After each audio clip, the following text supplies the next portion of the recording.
I fully expected a lot of cultural differences when I moved to Germany.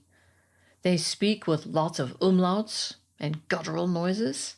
Their cake is superior, and the coffee twice as strong. Make that 3 times as strong. They also have the supreme luxury of public transport, and some people don't even own cars. But I never thought that as an American suburbanite, I would be considered a country girl. A series of unrelated incidents showed me why. Welcome to Expat Chatter. This is Brenda Arnold. My city-raised daughters are certain that I grew up in the countryside, despite my protestations that it was a suburb. True, we did have an unusually large number of pets. These included 2 geese, a couple of dogs over the years, and at one point we had a total of 14 cats, if you included kittens. We also cycled through goldfish, which died and were replaced with others that we won at games on the 4th of July, a turtle, guinea pigs, and a canary named Caruso that chirped excitedly whenever my mother played the piano and sang. Had we been a rich family, our amateur zoo would have been considered eccentric, but since we were common suburban folk, it was simply a case of too many pets. Other faux country traits of ours include, according to my daughters, not being able to go anywhere without a car, knowing all of our neighbors and what car they drove, and spending summers being so bored that we drank extremely bubbly soda pop and then recorded our burps on a tape recorder.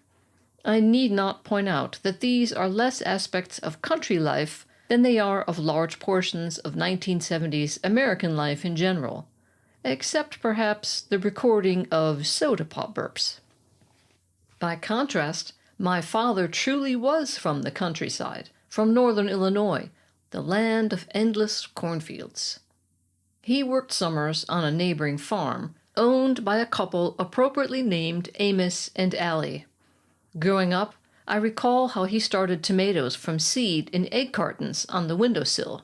His favorite hobby was picking blackberries, which he brought in by the bucketful for my mother to bake blackberry pie. She was from northern Illinois, too.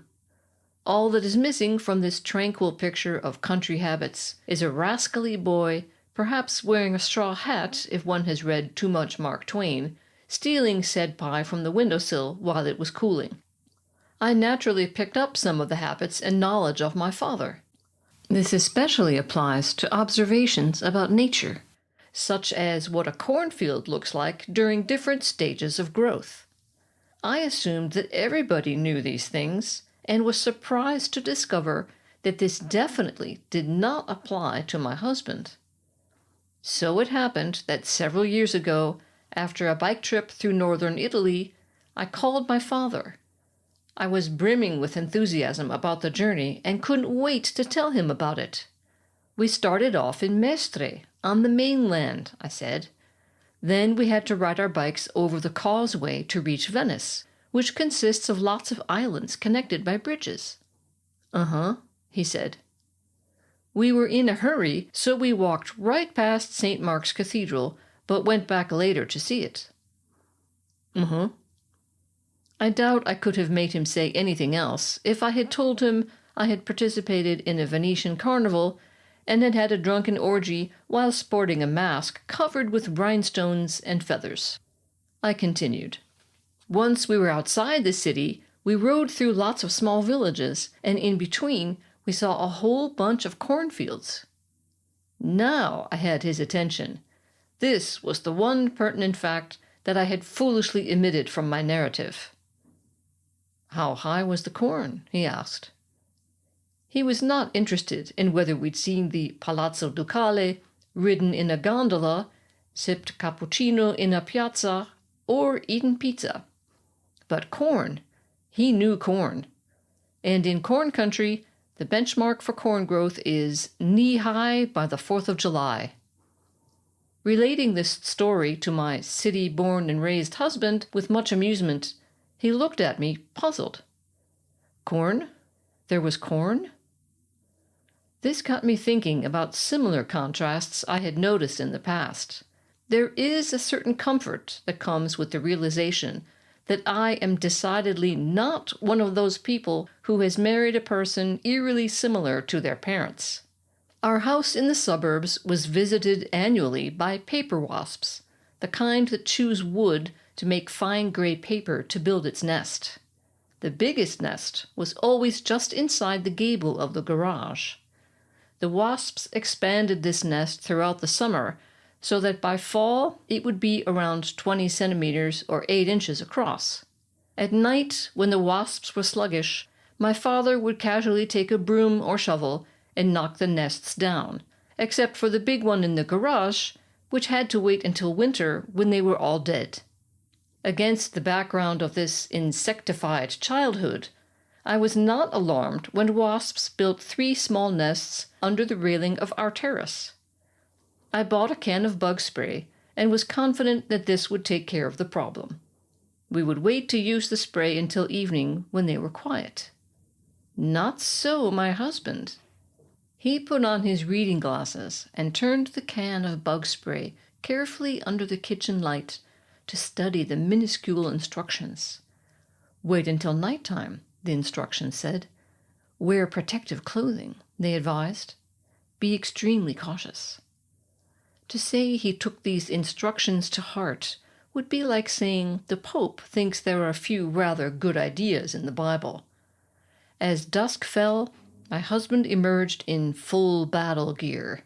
He had put on long ski pants and pulled them down over the tops of tightly laced hiking boots, a long-sleeved fleece fully zipped up to his chin, a ski mask, and ski gloves.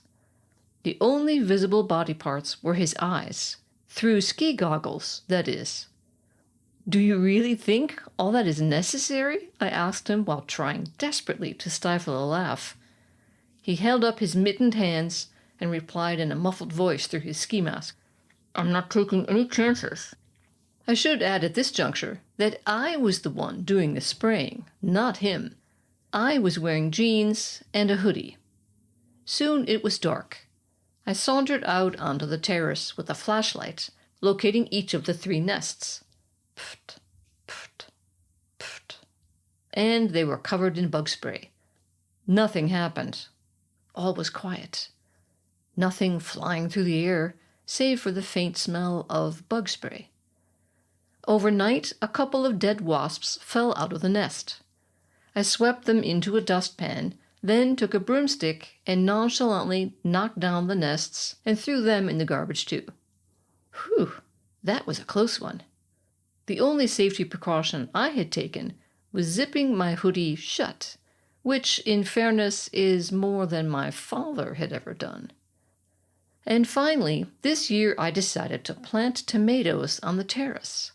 I started them from seed, of course. No self-respecting Ohioan would just buy the seedlings. They grew to be a full 15 centimeters or 6 inches high on the kitchen counter, at which time I transplanted them to a big pot. At this point, my husband actually noticed their presence. "What are those plants?" he asked. I started to answer, and then stopped. "Oh, never mind. You'll see. I'll wait to see at what stage he figures out what they are. I'll let you know when he does, but don't hold your breath." Thanks for listening, and if you liked the podcast, why not forward it to your mother, or your father, or your sister or brother? In any case, I appreciate your listening, and see you next time.